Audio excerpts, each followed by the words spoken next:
अल्लाह तेरी इबादत करते हैं, तेरे से मदद मांगते हैं। बहुत शुक्रिया, बहुत शुक्रिया लाहौर, शुक्रिया शुक्रिया लाहौर। मैं आपका जितना भी शुक्रिया अदा करूं वो कम है। मुझे पता था कि आप मुझे मायूस नहीं करेंगे। मैंने कभी इतने बड़े जलसे के सामने खिताब नहीं किया। आप सबका शुक्रिया, माशाअल्लाह। अल्लाह का भी शुक्र अदा करता हूं कि उसने आपके दिल में वो शऊर डाला, आपको जगाया। ये अल्लाह का करम है, ये अल्लाह का खास करम होता है जब वो एक कौम को जगा देता है और एक इंसानों के हजूम को एक कौम बना देता है। ये अल्लाह तेरा लाख लाख शुक्र है। लाहौर में इधर पास ही मेयो हॉस्पिटल में पैदा हुआ था और मुझे बचपन से एहसास था।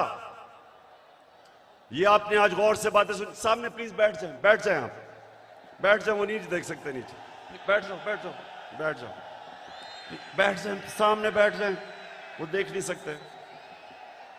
बैठ जाएं प्लीज। देखें, मैं पाकिस्तान के साथ बड़ा हुआ हूं। मैं बार बार लोगों को बताता हूं कि मेरे मां बाप एक गुलाम हिंदुस्तान में पैदा हुए थे और उन्होंने पाकिस्तान की तहरीक में शिरकत की थी। और बचपन से उन्होंने मुझे एक चीज बताई कि तुम खुशकिस्मत हो कि एक आजाद मुल्क में पैदा हुए हो। और मैंने जब क्रिकेट की ग्राउंडों के ऊपर अपने मुल्क का नाम ऊपर किया और हमारा पाकिस्तान आहिस्ता आहिस्ता आहिस्ता क्रिकेट की दुनिया में ऊपर जाना शुरू हुआ, तो हमें फख्र होता था कि हम वो पाकिस्तानी हैं जो एक आजाद पाकिस्तान को दुनिया में उठा रहे हैं। तो मेरे पाकिस्तानियों, लाहौर के लोगों, जो आप सब यहां हैं, जो बाहर हैं, वैसे मैंने कभी इतनी पब्लिक नहीं देखी। आप जितने भी लोग आज मेरी बात सुन रहे हैं, बड़े गौर से आज मेरी, क्योंकि मैंने आज आपको लाएमल देना है कि हमने ये ना गुलामी कबूल करनी है, ना ये इंपोर्टेड हुकूमत कबूल करनी है। और ये अब आपको पता चला है कि सिलेक्टेड हुकूमत क्या होती है, जो बाहर से सिलेक्ट होके लोगों के ऊपर मुसल्लत की जाती है। ये होती है सिलेक्टेड हुकूमत, जो डरती है इलेक्शन से, जो साजिशों से, जो पैसे लगा के, जमीन खरीद के, बाहर जो साम्राज्य उनकी जूते पॉलिश करके जो आज ऊपर हमारे मुल्क पे मसल्लत की गई है। तो मैं आज आपको लाएमल दूंगा कि मैं किसी सूरत इस हुकूमत को कबूल नहीं करूंगा। मैं इन गुलामों को और पाकिस्तान के करप्ट तरीन लोगों को मैं कभी कबूल नहीं करूंगा। और मैं अभी आपको लाएमल देता हूं, लेकिन उससे पहले ये साजिश क्यों हुई?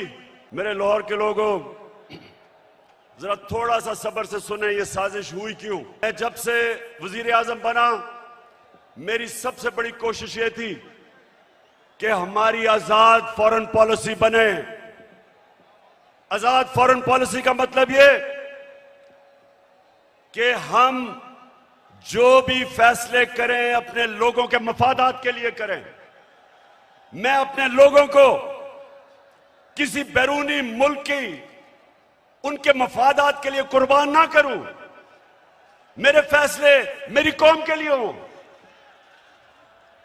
ये वो लोग जो आदी हुए थे पाकिस्तानियों को हुक्म देते थे, धमकियां देते थे, एक ही टेलीफोन पे सारी बातें मनवा लेते थे, उनको ये चीज पसंद नहीं आई। मैंने ये भी फैसला किया जब जिस दिन मैं वजीर आजम बना कि मैं हर इंटरनेशनल फोरम में एक बात उठाऊंगा कि जो इस्लामोफोबिया और हमारे नबी सल्लल्लाहु अलैहि वसल्लम की शान में गुस्ताखी करते थे, मैंने फैसला किया था कि यूनाइटेड नेशंस में उठाऊंगा, ओआईसी में उठाऊंगा, हर फोरम पे उठाऊंगा, क्योंकि हमारे मुसलमानों को 1.5 अरब मुसलमानों को यह तकलीफ देते थे, वो भी पसंद नहीं आई, वो बाहर के लोगों को पसंद नहीं आई। और तीसरी चीज उनको क्या नहीं पसंद आई कि मैं जितनी भी फॉरेन पॉलिसी थी, चाइना से, रशिया से, मुसलमान ममालिक से, मेरी सबसे बड़ी कोशिश ये होती थी कि मेरी कौम को किसमें फायदा है। मैंने कभी भी किसी से डिक्टेशन नहीं लिया और ना मैंने कभी लेना था। हुक्म किया कि रूस क्यों चले गए, हुक्म आया बाहर से कि आप रूस क्यों गए। मैं रूस इसलिए गया, एक पाकिस्तान में गैस खत्म हो रही है, हमने उसे गैस का कॉन्ट्रैक्ट करना था, लेकिन 2 और चीजें, रूस हमें तेल 30% कम कीमत पे दे रहा था, तेल 30% कम कीमत पे, इसका मतलब कि पेट्रोल और फजल रहमान को 30% कम पे हम बेच सकते थे। उसके अलावा हमें 20 लाख टन गंदम इंपोर्ट करनी थी रूस से, वो भी हमें 30% कम कीमत पे दे रहे थे। मैं इसलिए गया था कि मेरे लोगों को फायदा था, मेरी आवाम को फायदा था, मैं महंगाई कम कर सकता था। और ये देखें कि हिंदुस्तान जो अमेरिका का करीबी एलाई है, स्ट्रेटेजिक एलाई है, वो तेल मंगवा रहा है रूस से।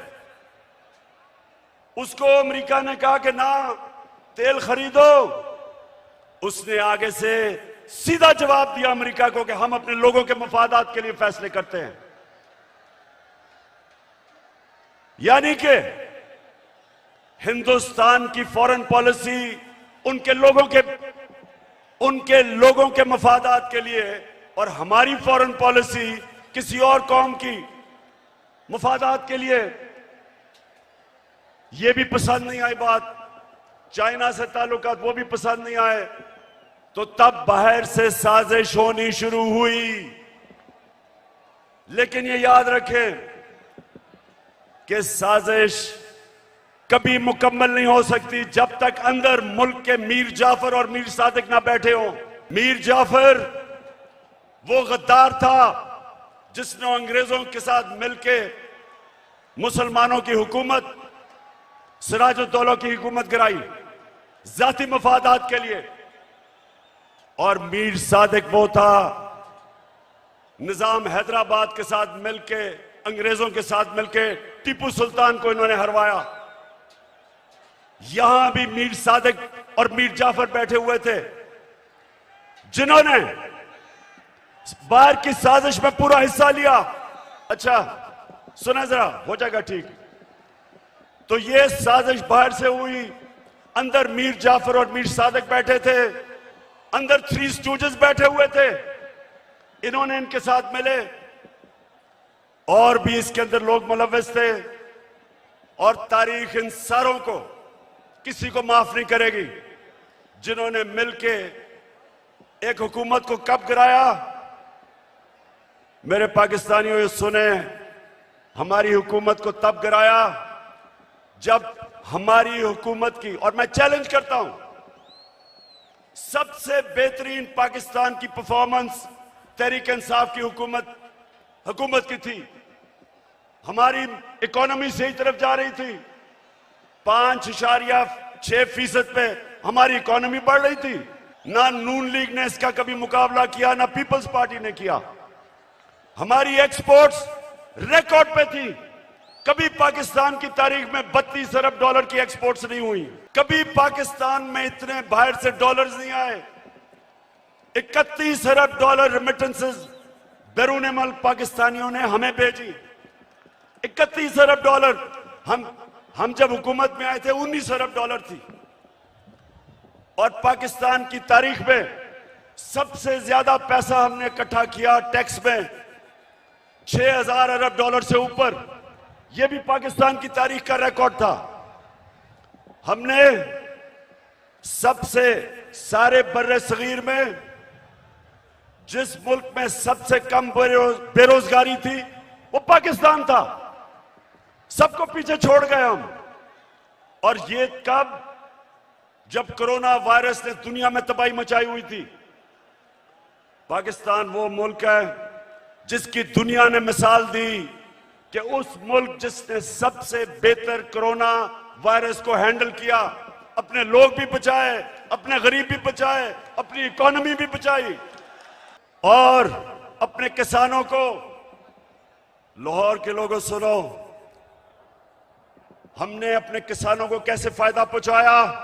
शुगर माफिया जो किसानों को कीमत पूरी नहीं देता था, टाइम पे पैसे नहीं देता था, क्योंकि सारे ताकतवर सियासतदान दोनों पार्टीज में शुगर माफिया का हिस्सा थे। हमने आके शुगर माफिया का मुकाबला किया, किसानों को पैसे दिलवाए ठीक टाइम पे और उनको कीमत सही मिली। उन्होंने अपनी जमीन पे लगाया और पाकिस्तान की तारीख में 5 फसलों में की तारीख में सबसे ज्यादा पैदावार पाकिस्तान की तारीख में एक पिछले साल हमने किया। गंदम की रिकॉर्ड पैदावार, गन्ने की रिकॉर्ड पैदावार, मकई की रिकॉर्ड पैदावार, आलू की रिकॉर्ड पैदावार, चावल की रिकॉर्ड पैदावार, यह हमारे दौर में हुआ। जब दुनिया कह रही थी कि पाकिस्तान की इकोनॉमी सही रास्ते पे निकल गई है और जिस रास्ते पे जा रही है IMF की गुलामी से आजाद होने जा रही थी, तब इन्होंने हमारी हुकूमत को साजिश करके गिराया। पहले हुकूमतें गिरती थी, 2 दफा बेनजीर की हुकूमत गिरी, 2 दफा नवाज शरीफ की 90 की दिहाई में। जब भी गिरी करप्शन पे गिरी। मैं चैलेंज करता हूं, बताएं कि क्या इमरान खान ने कोई लंदन में फ्लैट लिए, कोई फैक्ट्रियां लगाई? मेरे पे आज इल्जाम लगाया जा रहा है कि जनाब तोशा खाना से इसने कोई चीजें ली। जरा लाहौरियों जरा सुनो, तोशा खाना है क्या? समझो पहले ये क्या है। जो भी तोहफा मिलता है प्राइम मिनिस्टर और उनके वजीरों को, जो भी तोहफा मिलता है वो तोशा खाना में जाता है। इनके जमाने में जब तोशा खाना में प्रेजेंट जाता था तो ये 15% पैसे दे के जो हुकूमत को जाती थी वो खरीद सकते थे। हम आए, हमने 50% रखा, 50% हुकूमत को जाता था और जो भी हम खरीदना चाहे हम खरीद सकते थे। जो भी मैंने खरीदी सब रिकॉर्ड के ऊपर है, सब कानून के अंदर है। और आज मैं आप सबको यह भी बता दूं कि मैंने उन पैसों से जो मेरे घर के नीचे सड़कें जो आम लोगों को भी फायदा पहुंचाती थी, वो तोशा खाना के पैसे से सड़क ठीक की, हुकूमत का पैसा नहीं लिया। मेरा जो घर है, मैं कानून के मुताबिक उसको कैंप ऑफिस बना के सारे खर्चे हुकूमत देती है, यानी आप देते हैं टैक्स, आप टैक्स पेयर उसका पैसा सारा देता है। मैं अपने खर्चे देता हूं। मैं कोई ना लाहौर का घर ना वहां कैंप ऑफिस नहीं किया, अपने पैसे से वो चलाया। जो दीवार नीचे बनानी थी सिक्योरिटी फेंस, गवर्नमेंट से पैसे नहीं लिए, अपना ऑफिस चलाया, गवर्नमेंट से पैसे नहीं लिए। और ये लोग जो आज प्रोपेगेंडा कर रहे हैं, मैं चैलेंज करता हूं कि तुम्हारे मैं चैलेंज करता हूं कि कभी पाकिस्तान की तारीख में किसी प्राइम मिनिस्टर ने अपने ऊपर इतना कम पैसा खर्च नहीं किया जो मैंने किया। और एक और वजह कि बाहर से साजिश हुई। अब ये जरा गौर से सुनना है आपने, क्योंकि मैं चाहता हूं इसके बाद जो मैं आपको लाएमल दूंगा वो बड़ा जरूरी है कि पहले आप समझ जाएं कि ये हुआ क्या, ये क्या कितनी बड़ी साजिश इस मुल्क के खिलाफ की गई है। एक और हमारे साम्राज्य जो बाहर बैठे हुए हैं, एक और मसला क्या था कि मैं पहले दिन से जिस दिन जनरल मुशर्रफ घुटने टेक गया एक टेलीफोन कॉल की अमेरिका से और उनकी जंग में लेके गया, मैं पहले दिन से इसके खिलाफ था। हर फोरम पे मैंने कहा कि ये हमारी जंग नहीं है। हर जगह मैं कहता गया कि पाकिस्तानियों को कुर्बान कर रहे हो किसी और की जंग में। और मैंने ये भी कहा कि अफगानिस्तान में कोई मिलिट्री सोल्यूशन नहीं है, बातचीत से मसला हल होगा। मुझे बुरा भला कहा गया, तालिबान खान कहा गया, मुझे कहा मैं दहशतगर्दों के साथ हूं, मेरी पूरी कैरेक्टर असैसिनेशन हुई। लेकिन मैं क्यों कह रहा था कि हमारी जंग नहीं है? क्योंकि मेरे पाकिस्तानियों, फॉरेन पॉलिसी बनती है, बार बार अपने ज़हन में डाल लो, अपने लोगों के फायदे के लिए। कौन से मुल्क अपने आप को किसी और मुल्क के लिए कुर्बान करता है? 80,000 हमारे लोग शहीद हुए, 6,500 हमारे फौज के नौजवान शहीद हुए, हमारा कबायली इलाका उजड़ गया, 100 अरब से डॉलर से ज्यादा मुल्क को नुकसान हुआ। कभी कोई कमीशन बैठी, कभी किसी ने यह सोचा कि ये किसने हमें इस जंग में लेके गया ताकि आगे से हम इस तरह की हिमाकत ना करें। तो जब मेरे से इंटरव्यूअर ने पूछा कि आप अमेरिका को बेस देंगे, क्या कहा मैंने? और क्या आप मेरे से कोई और उम्मीद रखते थे? एब्सोल्युटली नॉट के अलावा कोई उम्मीद रखते थे? क्योंकि मेरा जीना मरना पाकिस्तान में है, ये मेरा मुल्क है, ये मेरे लोग हैं। मैं क्यों अमेरिका के लिए अपने लोगों को कुर्बान करूं? तो ये भी उनको तकलीफ थी, उनको चाहिए थे चेरी ब्लॉसम बूट पॉलिश करने वाले, जो कहता कि बेगर्स आर नॉट चूजर्स, यानी कि क्योंकि हम मकरूज हैं, हम गुलाम हैं, हम आपके जूते पॉलिश करेंगे। पाकिस्तानियों, ये याद रखो, मैं बार बार आपको एक चीज कहता हूं, कभी किसी जमात को वोट ना दो जिनके लीडर्स के पैसे जायदादें मुल्क से बाहर पड़ी हैं, कभी उनको वोट ना दो। क्योंकि जिधर इनके पैसे बाहर पड़े हैं, इनकी जायदादें बाहर पड़ी हैं, इनकी प्रॉपर्टीज बाहर हैं, इनके ऑफशोर अकाउंट्स बाहर हैं, ये याद रखें, ये कभी साम्राज्य का प्रेशर बर्दाश्त नहीं कर सकते। ये वो करेंगे जो उनको हुक्म मिलेगा। उनको इस तरह के करप्ट गुलाम पसंद इसलिए हैं कि ये हमेशा उनके सामने झुके रहेंगे। 400 ड्रोन अटैक हुए पाकिस्तान में। पाकिस्तानियों, 400 ड्रोन अटैक हुए यहां। कोई दुनिया में मिसाल ही नहीं कि जिस मुल्क के लिए आप जंग लड़ रहे हैं वो आपके ऊपर ही बमबारी कर रहा है, इसकी कोई मिसाल नहीं मिलती। 400 ड्रोन अटैक हुए पाकिस्तान में। एक दफा कभी नवाज शरीफ के मुंह से एक दफा निकला कि ये आप बड़ा गलत कर रहे हैं, ये सारे ह्यूमैनिटेरियन लॉज के खिलाफ है, ये कानून के खिलाफ है कि जज, जूरी, एग्जीक्यूशनर 4,000 मील दूर बैठ के एक बटन दबाता है और लोग मर जाते हैं, नीचे बम फट जाते हैं। ये 400 ड्रोन अटैक्स हुए पाकिस्तान में, एक लफ्ज इनके मुंह से नहीं निकला। मैं निकला सड़कों पे, मैंने धरने किए ड्रोन्स के खिलाफ, मैंने हर जगह अपनी आवाज बुलंद की, लेकिन इनके मुंह से एक लफ्ज नहीं निकला, क्योंकि ये अपने पैसे के गुलाम हैं और पैसे बाहर पड़े हुए हैं इनके। और मेरे पाकिस्तानियों, जो मुझे सबसे ज्यादा तकलीफ है, आप में अभी हौसला है ना, मैंने आपसे बड़ी जरूरी बातें करनी है। हुआ क्या, बाहर से साजिश प्लान हुई, अंदर मीर जाफर बैठे हुए थे, हमें एक मुरासला आता है, हमारे एम्बेसडर से मीटिंग होती है एक अमेरिकी ऑफिशियल की, और उधर वो उसको क्या कहता है, ये जरा सुने, तकब्बर सुने जरा, उसका तकब्बर। हमारे एम्बेसडर को कहता है कि अगर तुमने इमरान खान को इस नो कॉन्फिडेंस मोशन में ना हराया तो पाकिस्तान को बड़ी मुश्किलों का सामना करना पड़ेगा।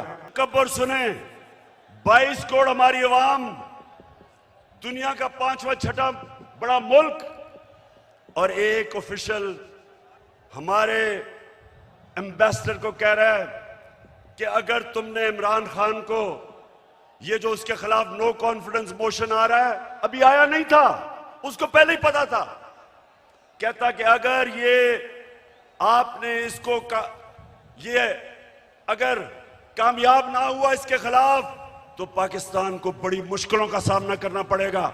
लेकिन अगर कामयाब हो गया, और ये सुनो मेरे पाकिस्तानियों, कहता अगर कामयाब हो गया तो हम पाकिस्तान को माफ कर देंगे। हमने क्या जुर्म किया कि वो हमें माफ कर देगा? कि क्या ये जुर्रत की कि हम रूस चले गए अपने मुल्क की खातिर, या ये कहा कि हम आपको बेच नहीं देंगे? तो मेरे लाहौर के लोगों, ये याद रखो कि उनको ये किधर से गलत आदतें पड़ी। हिंदुस्तान को क्यों नहीं ये कहते? इनकी जुर्रत है हिंदुस्तान के प्राइम मिनिस्टर को वहां, अच्छा प्राइम मिनिस्टर मैं हूं, ये सुना जरा, चीफ एग्जीक्यूटिव पाकिस्तान का मैं हूं, और मैसेज किसको दे रहे हैं? किसको कह रहे हैं किसको हटा दो?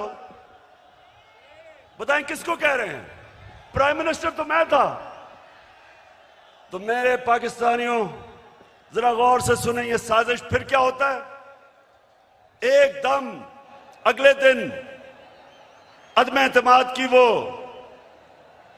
वो आती है तहरीक, वो टेबल करते हैं असेंबली में, और हमारे जनाब 20 लोगों को वहां सिंध हाउस में जाना शुरू हो जाते हैं, उनकी बोली लग जाती है, 20-20 करोड़ में उनके जमीर बिकने शुरू हो जाते हैं। और फिर जो हमारे इत्तेहादी हैं, मैं मुंह ने सिलाई आज आपको खराज तहसीन पेश करता हूं, आप वाहिद रह गए, बाकी सारे चले गए। की कीमतें लगी, बोलियां लगी, जैसे बकरा ईद पे बकरे बिकते हैं, बंद किया जनाब उनको सिंध हाउस के अंदर। सिंध से पुलिस लेके आए। सोचे ये पाकिस्तान में हो रहा है। मैं अपनी आज बड़े अदब से मैं अपनी अदालतों से पूछता हूं कि क्या ये आइन के खिलाफ नहीं है, ये कानून के खिलाफ नहीं है कि बिक रहे हैं बकरों की तरह? अवाम से वोट लेके आए हमारे टिकट पे, और वहां जाके उनकी बोलियां लग गई।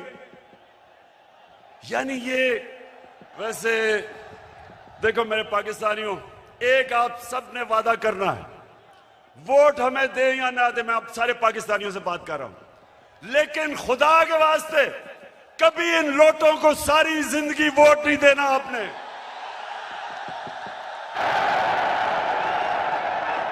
जमीर फरोशों को, जिनका ना कोई दीन है ना ईमान है ना उनमें शर्म है, कि सारी जिंदगी उनके बच्चों के ऊपर धब्बा लगेगा कि ये हैं वो लोग जिन्होंने अपने आप को बेचा, अपने जमीरों को बेचा।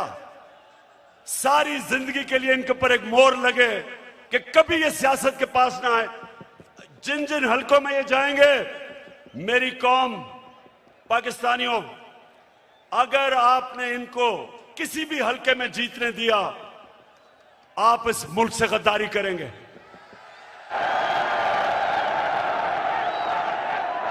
और फिर जो होता है वो तारीख का हिस्सा है। अदालतें भी 12 बजे खुल जाती हैं। मेरे यहां दोनों स्पीकर बैठे हुए हैं, एक्स स्पीकर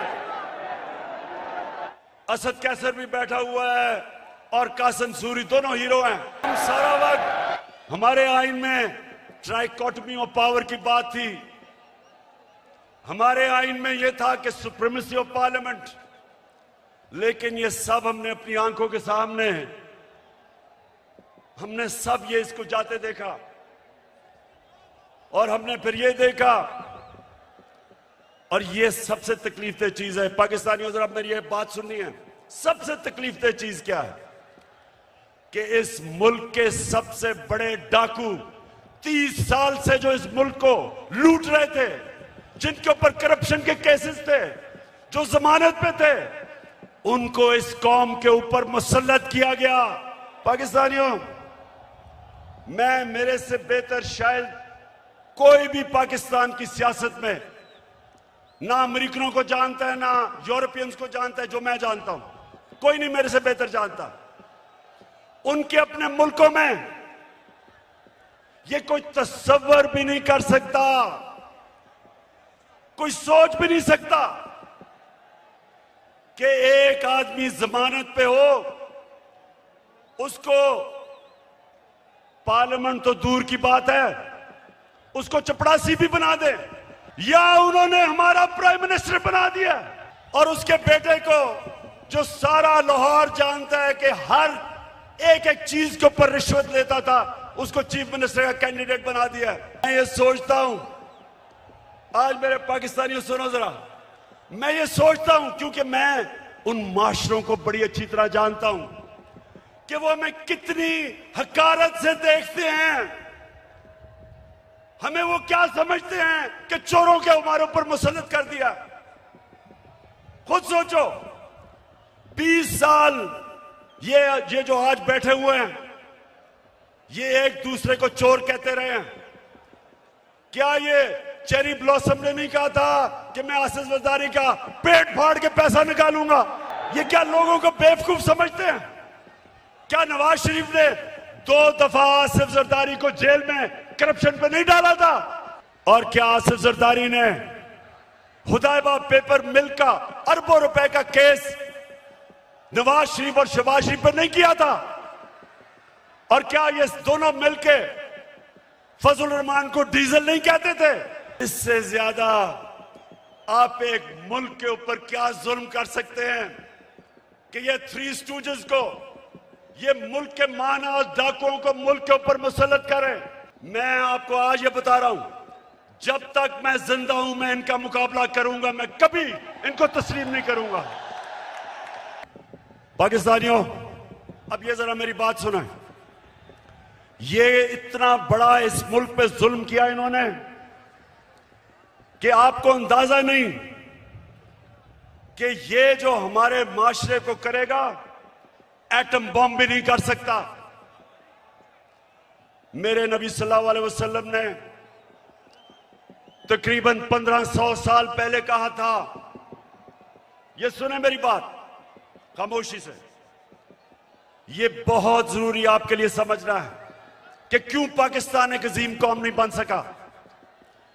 1500 साल पहले उन्होंने कहा था, मेरे पाकिस्तानियों, 1500 साल पहले उन्होंने कहा था कि वो कौमें बर्बाद हो जाती हैं जो छोटे चोरों को पकड़ के जेल में डालती हैं और बड़े डाकुओं को उनका निजाम पकड़ नहीं सकता। ये है आपके सामने। अब इससे बड़ी मिसाल क्या है कि 40 अरब रुपया शहबाज शरीफ और उसके बेटों के ऊपर 40 अरब रुपए के एफआईए में और नैब में केसेस हैं। एफआईए के 16 अरब रुपए इसके नौकरों के नाम पे एफआईए ने पकड़े हैं और इस आदमी को प्राइम मिनिस्टर बना दिया। मैं आज सारी दुनिया से पूछता हूं, अपनी सारी कौम से पूछता हूं कि मुझे यह बताएं आप कि वो जो एफआईए के, और मैं उनको खराज तहसीन पेश करता हूं एफआईए के ऑफिसर्स को जिन्होंने इसके केस निकाले और पकड़े। जब इसका बेटा सलमान शहबाज बाहर भाग गया, जब उसे पता कि एफआईए पकड़ने लगी है, उससे पहले दमाद इनकी अपनी हुकूमत में, जब नून लीग की हुकूमत थी, इसका शहबाज शरीफ का दमाद बाहर भागा करप्शन के केसेस से डर के।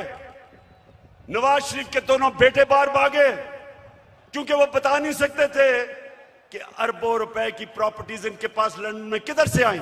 इसहाक डार प्राइम मिनिस्टर के प्लेन पे नून लीग की हुकूमत में बाहर भागा, उसके बेटे बाहर भागे हुए हैं। ये लोगों को हमारे ऊपर मुसल्लत किया जा रहा है। 95% इनके ऊपर केसेस हमारे दौर में नहीं बने, पहले के बने हुए हैं। और ये लोग आज जिधर आके बैठ गए हैं, मुझे ये बताएं कि कौन सा गवर्नमेंट ऑफिसर इनके खिलाफ एक्शन लेगा? कब आगे से एफआईए कब इनके खिलाफ एक्शन लेगी? जब उनको पता ये होगा कि ये तो उनके ऊपर इंतकामी कार्रवाई करेंगे अगर वापस आ गए। अब सोचें, कहीं दुनिया में होता है कि वो एफआईए जिसने इसके ऊपर केसेस निकाले हैं ये उसी के ऊपर आके बैठ गया और सबसे पहले इसने उस दिलेर ज़हीन ऑफिसर को फारग किया है जिसने इसके केसेस पकड़े थे। तो मैं फिर बड़े अदब से अपनी अदलिया से पूछता हूं कि क्या आपका काम नहीं इनकी हिफाजत करना, इन ऑफिसर्स की? क्या आपका काम नहीं कि एक कॉन्फ्लिक्ट ऑफ इंटरेस्ट कि जो आदमी एफआईए में पकड़े हुए केसेस, आपका काम नहीं उनकी हिफाजत करना? तो पाकिस्तानियों, मैं आज आपके सामने एक और बात कहता हूं। 3.5 साल मैं हुकूमत में कोशिश करता रहा कि इनके केसेस आगे बढ़े। 3.5 साल में कोशिश करता रहा। पुराने केसेस थे इनके, जरदारी के ऊपर अरबों रुपए के केस थे, उसकी और उसकी वो जो ओमनी ग्रुप, बिलावल भुट्टो को भी उसी अकाउंट से पैसा जा रहा है, फेक अकाउंट से, जिधर रेहान अली को पैसा जा रहा है।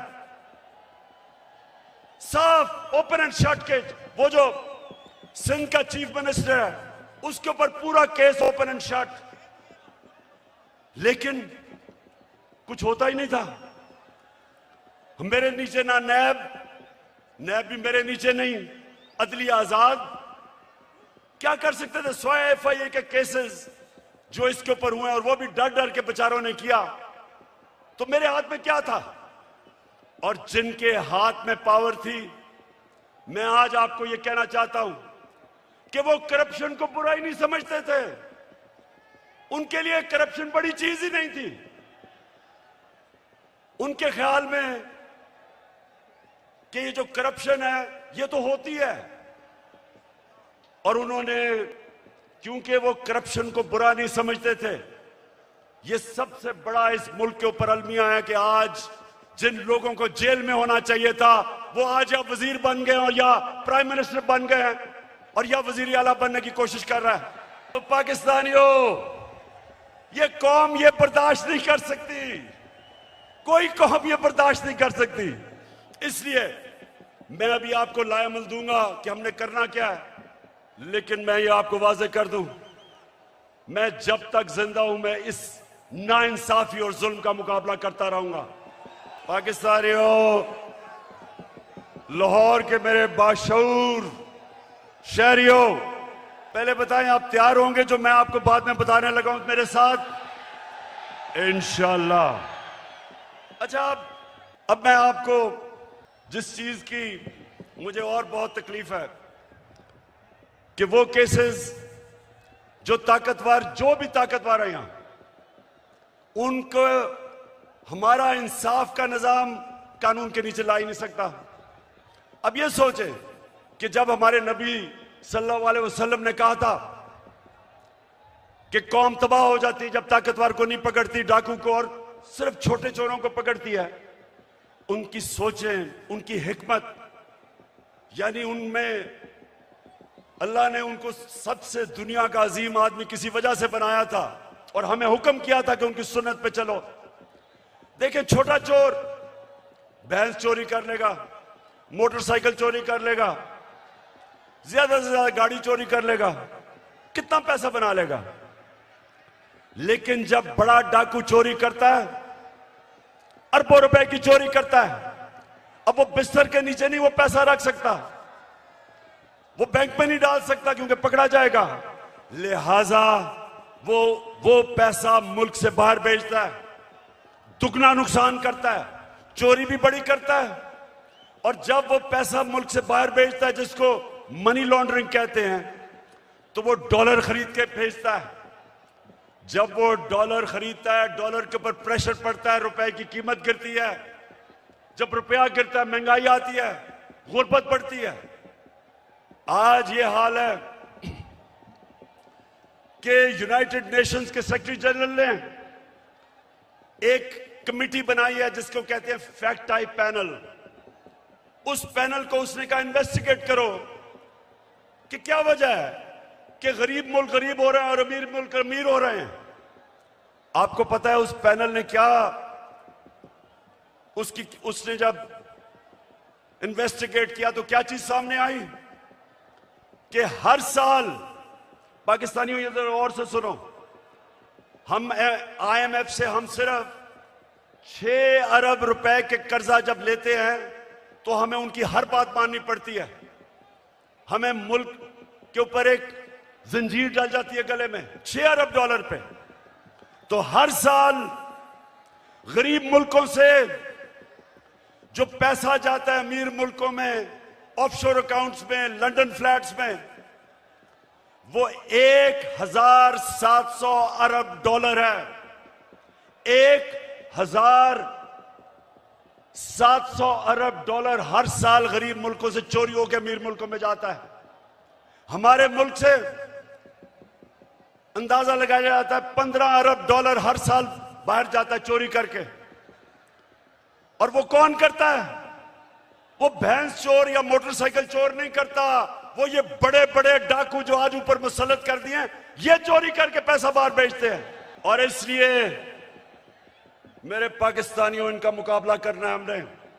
ये है हमारी हकीकी आजादी की जंग जो मैं आपको आज तैयार करवाने आया हूं। उसके लिए ये मैंने सुना है कि ये मीर जाफर की हुकूमत ने फैसला किया है कि कमीशन बनाएंगे उमर आसरे के ऊपर। शहबाज शरीफ, तुम और तुम्हारी फैमिली से ज्यादा झूठे लोग दुनिया में आए नहीं हैं। तुम्हारे से ज्यादा करप्ट लोग इस दुनिया में नहीं आए। आपने तो जाके लाहौर हाई कोर्ट में गारंटी दी थी कि नवाज शरीफ वापस आ जाएगा। नवाज शरीफ ने नेशनल असेंबली में खड़े होकर कहा, जब पैनामा में ये पकड़े गए, पैनामा में क्या हुआ था? पैनामा में पता चला, इंकशाफ हुआ कि जो 4 महंगे तरीन लंदन में मेफेयर की अपार्टमेंट्स हैं वो मरियम के नाम पे हैं। तो जब पैनामा में ये इंकशाफ हुआ तो नवाज शरीफ ने असेंबली में जाके कहा कि ये हैं वो दस्तावेज जो साबित करते हैं कि ये लीगल खरीदे गए हैं।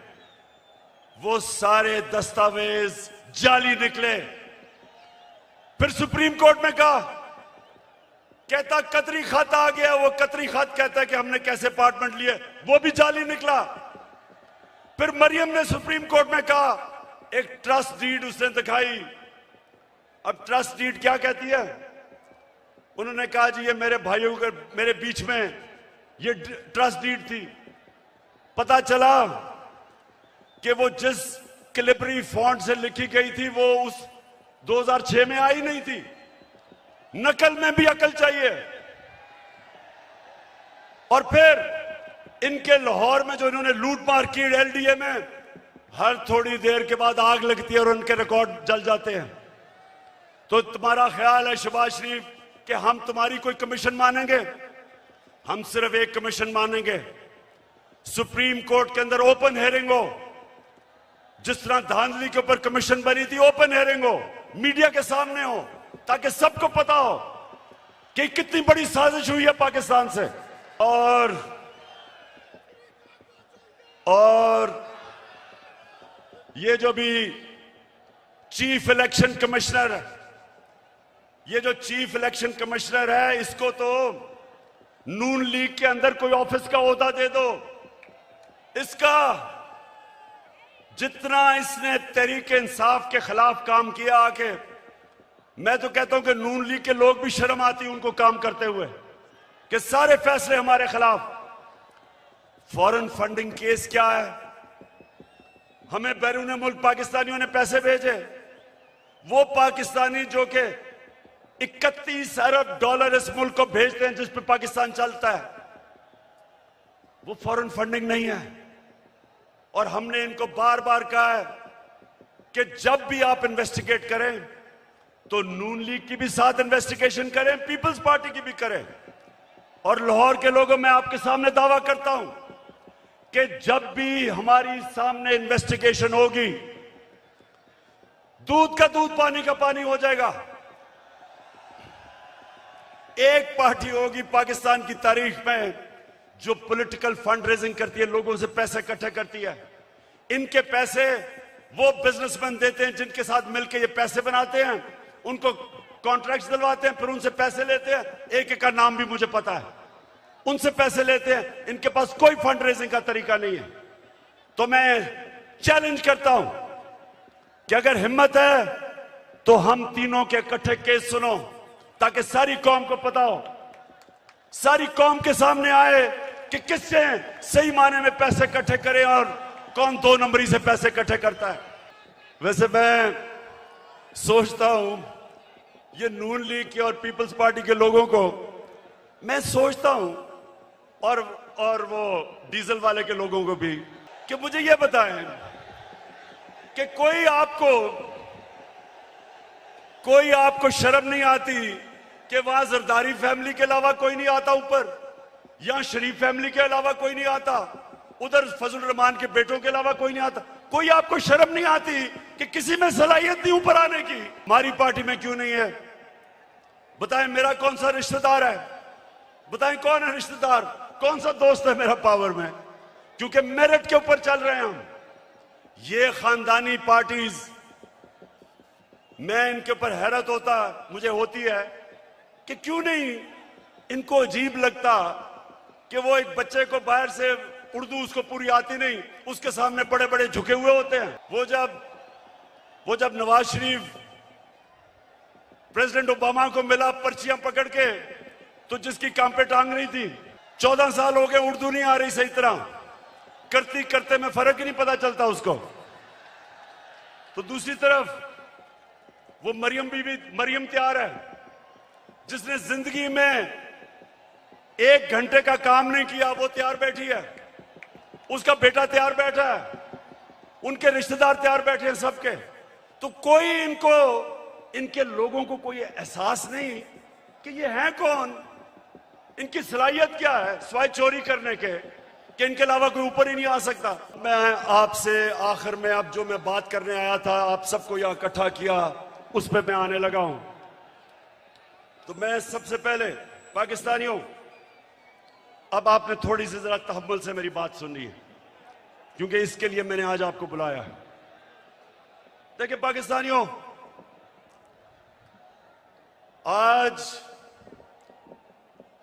आज वो दिन है 84 साल पहले इल्लामा इकबाल इस दुनिया से गए थे। सामने उनका मजार है, और वो एक ऐसा इंसान था, शायद ही कोई ऐसा ज़हन 500 साल में मुसलमान दुनिया में आया हो। और इल्लामा इकबाल की जो पूरी कोशिश थी कि एक गुलाम कौम को उठाए, जिंदा करे गुलाम कौम को, उनकी इतनी शायरी है। लेकिन जो मुझे सबसे ज्यादा पसंद है, और आज जो मैं एक फिक्रा कहना चाहता हूं, कि उस रिस्क से मौत अच्छी है जिस रिस्क से परवाज में आती है कोताही। पाकिस्तानियों, यहां 1940 में जब कायदे आजम ने पाकिस्तान की रेजोल्यूशन करारदाद पाकिस्तान पास की थी, तो वो क्यों एक इतनी बड़ी ख्वाब उन्होंने यह अनाउंस की थी कि हिंदुस्तान के मुसलमानों ने फैसला किया कि हम एक आजाद मुल्क में रहना चाहते हैं। ये पाकिस्तान सिर्फ इस खित्ते के मुसलमानों के लिए नहीं था। जो हिंदुस्तान में मुसलमान जो नहीं पाकिस्तान आ सके, उन्होंने भी वोट दी पाकिस्तान के लिए, क्योंकि पाकिस्तानियों बड़ी ख्वाब का नाम था पाकिस्तान। और पाकिस्तान का जो नारा था, पाकिस्तान का मतलब क्या, मैं ये चाहता हूं आज कि पहले आप ला इलाहा इल्लल्लाह का मतलब सही माने में समझ लें। ला इलाहा इल्लल्लाह का मतलब यह है कि वो एक इंसान को आजाद कर देता है, एक छोटे इंसान को एक अजीम इंसान बना देता है। मौलाना रूमी ने कहा कि अल्लाह ने जब तुम्हें पर दिए क्यों चूंटियों की तरह जमीन में रेंग रहे हो? क्योंकि ला इलाहा इल्लल्लाह इंसान को पर देता है। जब इल्लामा इकबाल कहता है कि परवाज में कुताई ना आए तो कुताई तब आती है जब इंसान गुलामी करता है। कभी गुलाम बड़े काम नहीं कर सकता, सिर्फ एक आजाद इंसान बड़े काम कर सकता है। और मैंने रहमतुल आलमीन अथॉरिटी इसलिए बनाई क्योंकि मुझे एहसास हुआ कि हमारे बच्चों को, हमारे नौजवानों को सीरत नबी का तो पता ही नहीं है। हमारे नबी सल्लल्लाहु अलैहि वसल्लम ने, ये जरा लाहौर के लोगों तहम्मुल से सुनो मेरी बात, उन्होंने मदीना में इंसानों को पर लगा दिए। वो अरब जिनकी कोई हैसियत नहीं थी, दो सुपर पावर थी दोनों तरफ, पर्शियन और रोमन एम्पायर, बेजेंटाइन एम्पायर, बीच में वो अरब जिनकी कोई हैसियत नहीं थी। मैंने इसलिए अपने बच्चों को फैसला किया कि हम सीरत नबी पढ़ाएं अपने नौजवानों को, ताकि आपको पता तो चले कि क्यों अल्लाह ने हमें हुक्म दिया है कि नबी के रास्ते पे चलो। क्योंकि उससे अजीम इंसान कभी आया ही नहीं, ना आ सकता। उन्होंने उन लोगों को जो बटे हुए थे कबीलों के अंदर, उनको सबको इकट्ठा किया एक नजरिए के ऊपर। ला इलाहा इल्लल्लाह का मतलब उनके दिलों में गया, उनकी जंजीरें टूटी, जंजीरें जो इंसान को जमीन पे रखती हैं। इकबाल के शाहीन बने वो, दुनिया की उन्होंने इमामत की, और ये दुनिया की तारीख का हिस्सा है। ये सारी दुनिया की तारीख का हिस्सा है जिसका हमें पता ही नहीं है कि उन्होंने क्या किया था, जो इंसानों की जंजीरें तोड़ के उन सबको दुनिया की लीडर्स बना दिया। तो पाकिस्तानियों, इसलिए मैं आज आपके पास आया हूं कि ये जो कहता है कि बेकर्स आर नॉट, कि हम जनाब मकरूज हैं इसलिए गुलाम हैं। शहबाज शरीफ, तुम पैसे के गुलाम हो, हम कौम आजाद हैं। और दूसरा कहता है कि जनाब हम तो लाइफ सपोर्ट मशीन पे हैं, अमेरिका जब चाहे बंद कर दे।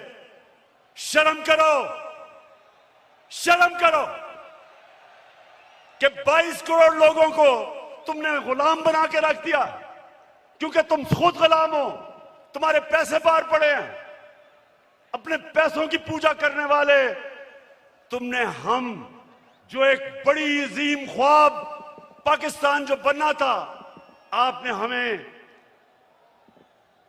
हमें चूंटियों की तरह जमीन पे रखा हुआ है। मैं आज आपको आजाद करने आया हूं। मैं आप आज से अहद लेने आया हूं कि हमने इकबाल का शाहीन बनना है। हमने किसी सूरत किसी के सामने झुकना नहीं है। हमने 22 करोड़ की एक ऐसी कौम बनना है, वो कौम बनना है। और मेरा लीडर कायदे आजम था, जो एक गुलाम हिंदुस्तान में भी आजाद आदमी था। तो पाकिस्तानियों, मैं चाहता हूं कि आप अपना मुकाम समझें। कुरान में अल्लाह कहता है कि मैंने इंसान को अशरफुल मखलूकात बनाया, सबसे अजीम मखलूक। फरिश्तों को कहा कि इंसान के सामने झुको। शैतान को उन्होंने जन्नत से निकाला एक वजह से। इबादत तो वो सबसे ज्यादा करता था अल्लाह की, क्योंकि उसमें तकब्बर था, कहता मैं इंसान के सामने नहीं झुकता। और अल्लाह ने उसे कहा कि तुम्हें भी अंदाजा नहीं कि मैंने इसको क्या सलाहियतें दी हैं। और कुरान में फिर ये भी है, जब इंसान ऊपर जाता है तो फरिश्तों के उससे ऊपर चला जाता है। लेकिन जब वो गिरता है जानवरों से नीचे गिर जाता है। हमारे ऊपर है, हम ऊपर जाना चाहते हैं या जमीन पे रेंगना चाहते हैं। पाकिस्तानियों, आप एक दफा फैसला कर लें। जब आप फैसला करेंगे कि हम किसी सूरत स्वाय अल्लाह के किसी के सामने नहीं झुकेंगे, आपकी परवाज ऊपर चली जाएगी। जिस दिन ला इलाहा इल्लल्लाह का मतलब आप समझ गए, आपकी जंजीरें टूट जाएंगी। ये जो गुलामी की जंजीरों में हमें डालना चाहते हैं टूट जाएंगी। अब सब उठ जाएंगे। 22 करोड़ लोग हैं, बाहर पाकिस्तानी बैठे हैं, हर किस्म की सलाहियत रखते हैं, लेकिन ये चोर और डाकू, पैसे के गुलाम, अगर ये आपके ऊपर बैठे रहे, ये मुल्क कभी आगे नहीं बढ़ेगा बल्कि नीचे जाएगा। हमारी कभी फॉरेन पॉलिसी आजाद नहीं हुई। स्वाय थोड़ी देर के भुट्टो के जमाने में, और भुट्टो को साजिश करके अंदरूनी मीर जाफर ने उसको फांसी दिलवाई। कभी उसके बाद आजाद नहीं हुई, लेकिन कभी इतनी गुलाम भी नहीं हुई जो ये 3 स्टूजेस के दौरान हुई है। जो इन्होंने हमारे साथ किया, जिस तरह इन्होंने हमें गुलामी करवाई, इसकी कोई मिसाल नहीं है। रमजी यूसुफ को पकड़ा दिया अमेरिकनों को हमारे कानून के बरखिलाफ। एमएल कांसी को पकड़ा दिया हमारी अदालतों को पूछे बगैर। एमएल कांसी के वकील ने अमेरिका की अदालत में क्या कहा जब उन्होंने पूछा जज ने कि क्यों पाकिस्तान के कानून के बगैर आप उसको उठा के ले गए, तो उसका वकील कहता कि पाकिस्तानी अपनी वालदा को बेच देंगे डॉलरों के पीछे। और वो किसका दौर था? नवाज शरीफ का दौर था।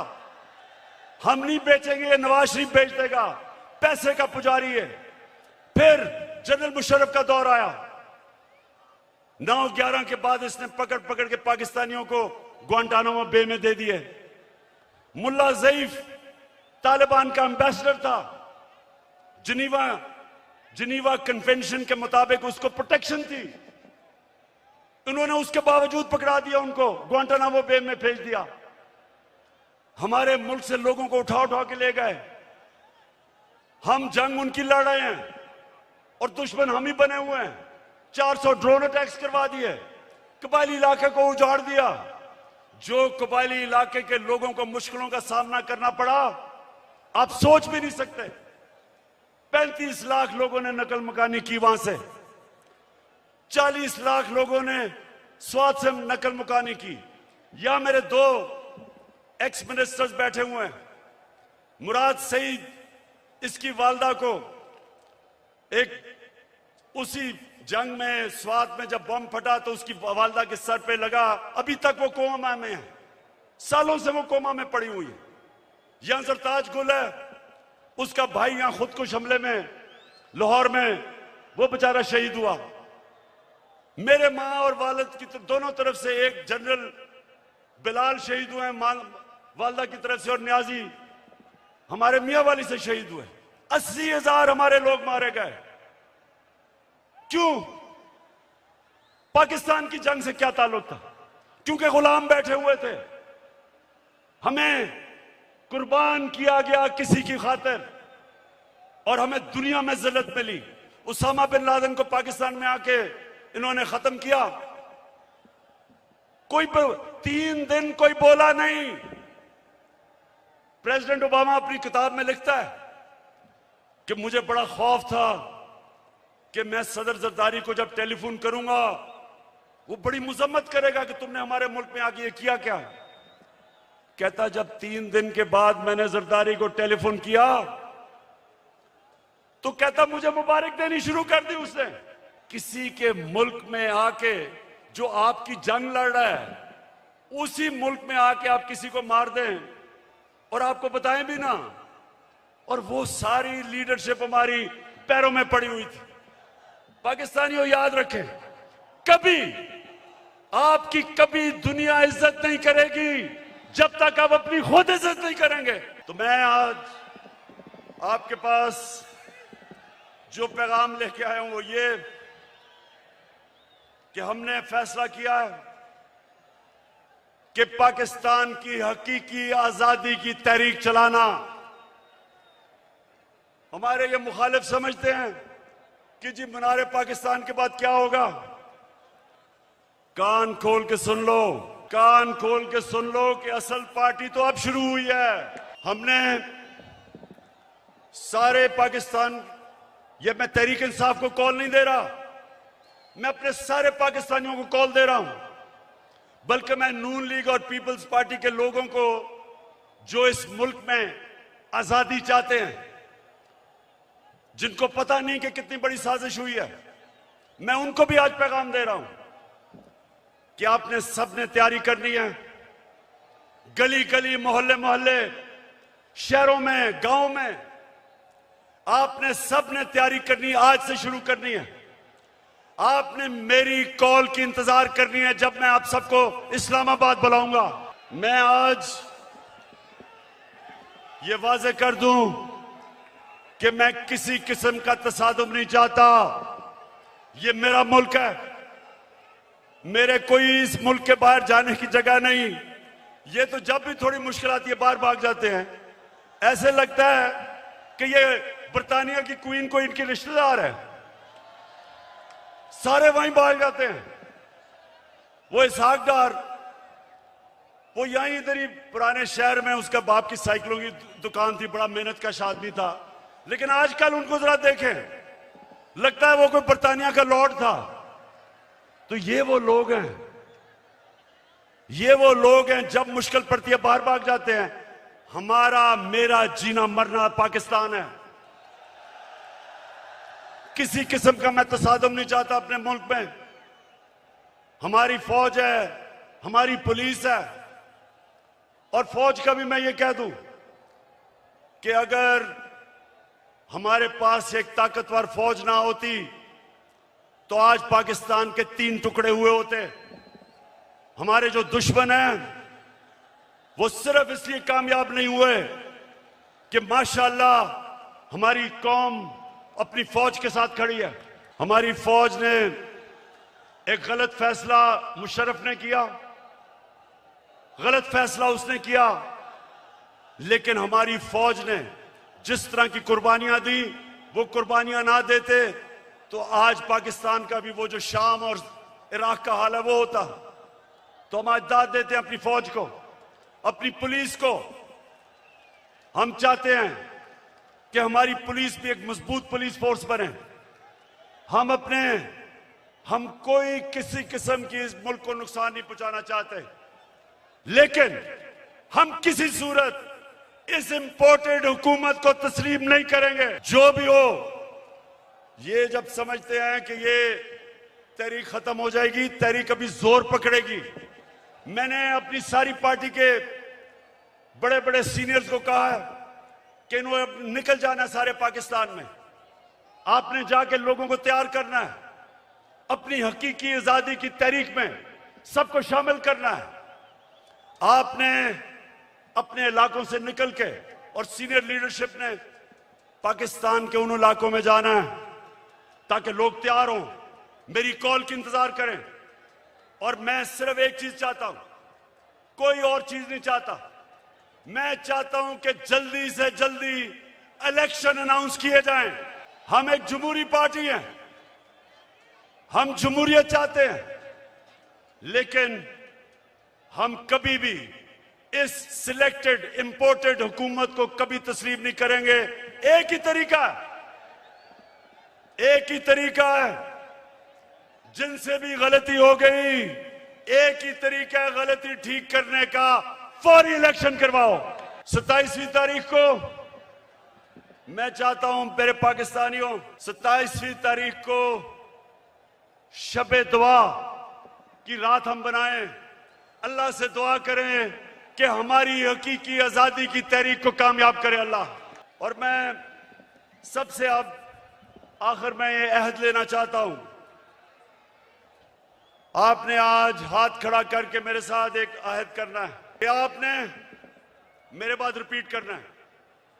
अभी जो आपको कहूंगा रिपीट करना है। क्या हम सब आज अहद करते हैं कि हम अपने मुल्क की हकीकी आजादी और जमहूरियत के लिए हर वक्त जद्दोजहद करेंगे, तब तक जद्दोजहद करेंगे जब तक इलेक्शन अनाउंस नहीं होते। पाकिस्तान जिंदाबाद।